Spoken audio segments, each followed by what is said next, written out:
Un rapport explosif récemment publié par la Confédération africaine de football a choqué le monde du football. Le rapport révèle de graves allégations de discussion avec l'ancien capitaine camerounais Samuel Eto'o. Les détails des allégations ont été choquants et ont suscité une vive réaction de la part du monde du sport. Désolé de vous interrompre, ce rapport peut contenir des commentaires soumis au choix de l'auteur. S'il vous plaît, si vous êtes nouveau sur cette chaîne, veuillez vous abonner et activer la cloche de notification. De cette façon, vous serez averti lorsque nous publierons de nouveaux rapports sur cette même chaîne. Merci. Selon la Confédération africaine de football, Eto'o est soupçonné d'être impliqué dans un réseau de matchs truqués qui a influencé les résultats de plusieurs matchs internationaux. Les preuves présentées dans le rapport sont choquantes et mettent en lumière les fraudes qui portent atteinte à l'intégrité du football africain. Le rapport de la CAF a également souligné le rôle d'autres personnalités clés dans le scandale, notamment les dirigeants de clubs et les arbitres. Ces révélations ont mis à rude épreuve la crédibilité du football africain et suscité des appels à des mesures sévères pour éradiquer la corruption dans ce sport. Le scandale souligne également la nécessité d'une réglementation et d'une surveillance plus stricte pour prévenir de telles fraudes.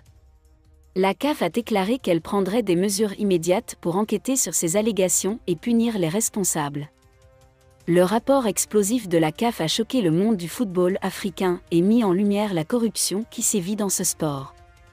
Des mesures fortes doivent être prises pour restaurer l'intégrité du football africain et protéger l'avenir du sport le plus populaire du continent. Mots-clés: Eto'o, CAF, match truqué, scandale, football africain, corruption, intégrité, régulation, encadrement, mesures strictes. Célestine Jarman menace de retirer son soutien à Eto'o.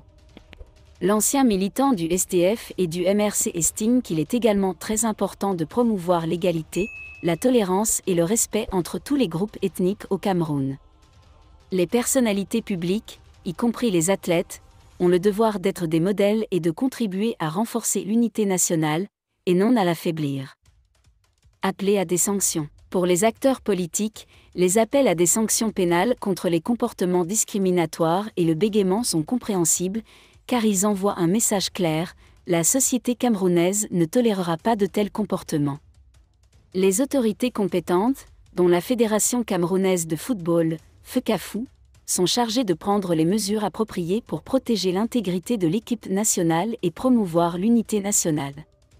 Le président Appal estime que le dialogue, l'éducation et la sensibilisation sont également essentiels pour lutter contre la discrimination tribale et raciale. La société camerounaise doit œuvrer ensemble pour préserver l'unité du pays et respecter sa diversité.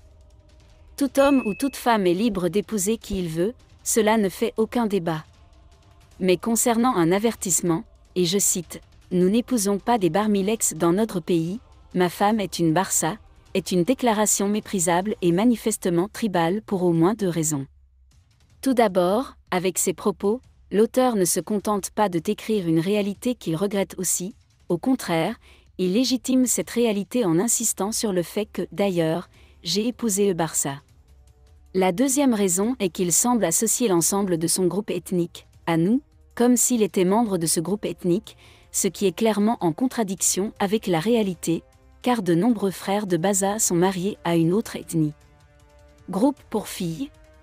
Ne pas épouser une femme simplement parce qu'elle appartient à un certain groupe ethnique est un acte qui sent le tribalisme. Les membres de l'équipe nationale de football, symbole historique de l'unité nationale, trouvent cela même odieux. Le désir de normaliser les différences sans respecter les normes est une autre démarche indigeste de Janac, qui ouvre la voie au fascisme sociétal. Faut-il désormais justifier la tribu sous prétexte que cette personne peut écrire la réalité? Alors, allons-nous tolérer les paroles d'un raciste blanc, prétendant qu'il dit ce que pensent ses frères raciaux? Ce sont les conséquences perverses du fédéralisme municipal et du « retour aux sources » que je ne cesse de condamner, et qui sont la raison de mon ouvrage, Fédéralisme unifié.